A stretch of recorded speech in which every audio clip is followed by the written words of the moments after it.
Hello mga ka-idol! So ngayon, meron na naman ulit ako sa inyong ituturong napakagandang kanta, no? Ang title pala nitong kanta na ituturo ko sa inyo ay yung Sana ay mahal mo pa rin ako. So yung kanta na pala to na mga ka-idol is, ang kumanta ay si April Boy, no? So napakadali lang nito mga ka-idol. Yung mga chords niya, meron lang siyang isang pirasong bar chords lang, isang piraso lang. So, puntahan na natin yung kanyang strumming muna, no? So, yung strumming niya mga ka-idol is ganito lang. Down, down. Okay, ganun lang yung strumming pattern na gagamitin nyo. Dalawang down lang. Pag yung chords naman ay nasa loob ng open close parenthesis, ay isang strum down lang. Okay, pag nasa loob yung chords ng open close parenthesis, no? So, ganito naman mga ka-idol ang kanyang verse, no? Yung verse niya is C. Ayan yung C to siya. First, second string, fourth string, tsaka fifth string lang. Ayan, C. Sunod is E minor.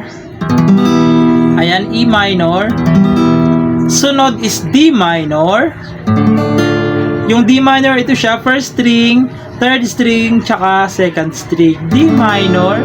Sunod is G. Yung G, ito siya, first string, second string, fifth string, tsaka sixth string. G. Tapos, babalik kayo ng C. Tapos, E minor. Yan. Tapos, babalik kayo ng D minor. Tapos, G. Ulit. Yan. Bali, 2 times nyo palang gagawin yung chords na yung mga ka-idol. 2 times, no? Pag nagawa nyo siya ng 2 times, pupunta kayo ng F.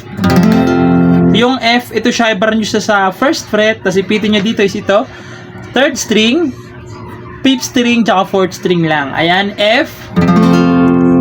Tapos pupunta kayo ng G, tapos C, tapos E minor, tapos A minor.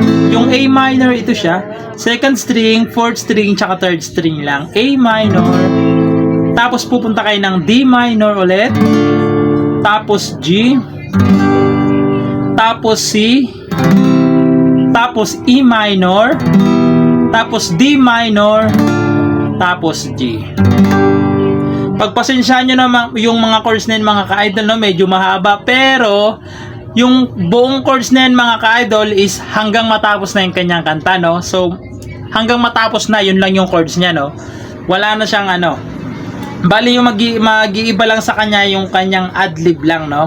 So, kakantahan ko muna yung kanyang verse 1 tsaka verse 3, no? Para maiksi lang. So, ganito siya.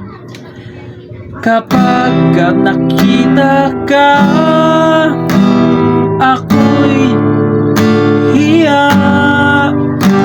Kapag kausap ka, ako'y namumula. Sabi ng puso ko, ako'y in love sa'yo. Sana ay mahalin mo rin ako.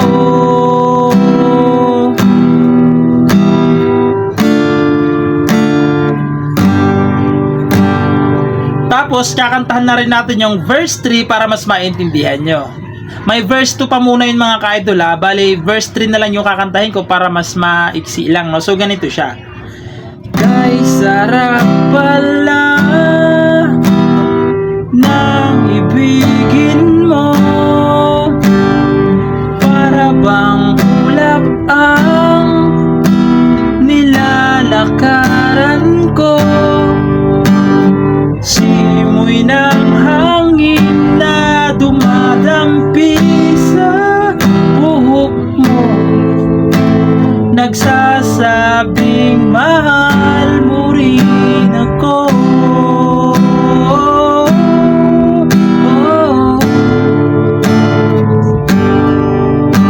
Okay, pagkatapos ng verse 3 is yung chorus na. So, same lang naman mga ka-idol yung chorus, kaya kakantahan ko na lang, no? So, ganito siya. O bakit ba tayo'y pinagkalayo? Wala na sanang wakas ang pag-ibig natin ito. Marami mang hadlang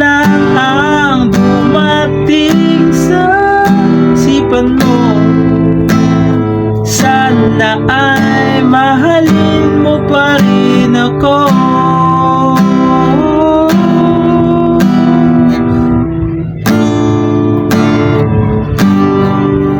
Okay, so karon lang siya mga ka-idol, no? So yung adlib niya is D minor, tsaka G. Okay? So yun lang yung buong chords niya, no? Sana nagustuhan niyo yung video natin. And ayun lang. Bye-bye!